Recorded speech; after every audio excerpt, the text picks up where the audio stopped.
Welcome back. The Truman Wrestlers finish up the conference tournament today, and a couple Kirksville natives were in the semis. Colton Schmitz lost a close one in the 157 semi to UNK's Chase White 2-3. Schmitz went on to take third. 197-pounder Helmut Rentschler lost by fall in the semis. Rentschler and Nate Sealer at 184 rounded out the place winners for the Bulldogs.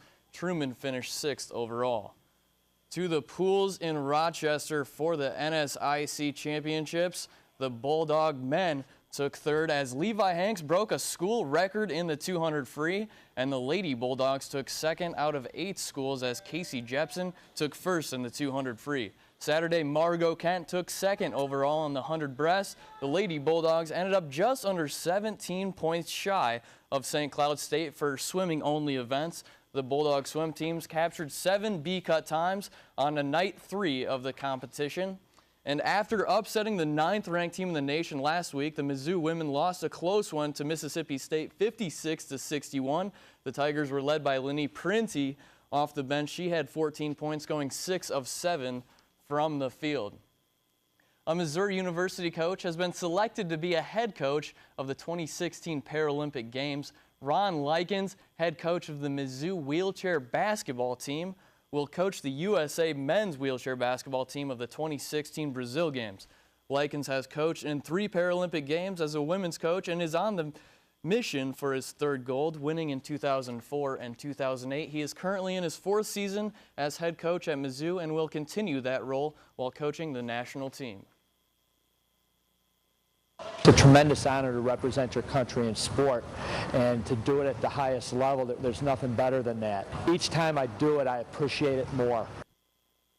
And often they're the most overlooked person at the game, but when it comes to ensuring safety, they're the most important. Our Camity Ray has more.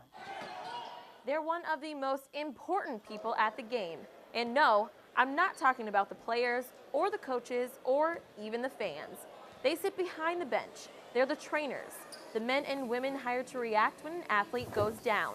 Almost every college has them, but what about the high schools?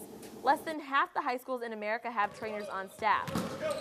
Jelon Kendrick, a standout guard at Indian Hills and Atlanta native, is thankful his high school was one of the lucky ones. That's one of the things that helped us. In high school, we was the top 5 team in the country, and I think our trainer was one of the most important things to us. From assessing an injury to dehydration to rehab, trainers can do it all. Beyond the physical advantages, trainers also step in as mental and emotional supporters. For young athletes like Sammy Garrett, an ACL tear can be overwhelming, and trust might be just what the doctor ordered. My mom made a comment that she thinks sometimes I was scared to do something until Dave told me I could, and then I was like, okay, Dave told me I could, I can do it. Dave Reese is a full-time physical therapist. He's worked with Olympians, professional athletes, and now he assists Ottumwa High School athletics by volunteering his time and moonlighting as their trainer. Dave doesn't miss a game. Thanks, Camity. Now it's time for the Play of the Week candidates. Don't forget to go to heartlandconnection.com to vote for your favorite.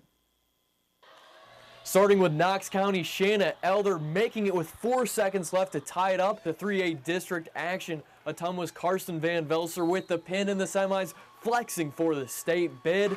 To district basketball action, Davis County Shelby Graves with the juke midair jumper. To Kirksville's Nathan Farnsworth, down low with an incredible move, fooling everybody.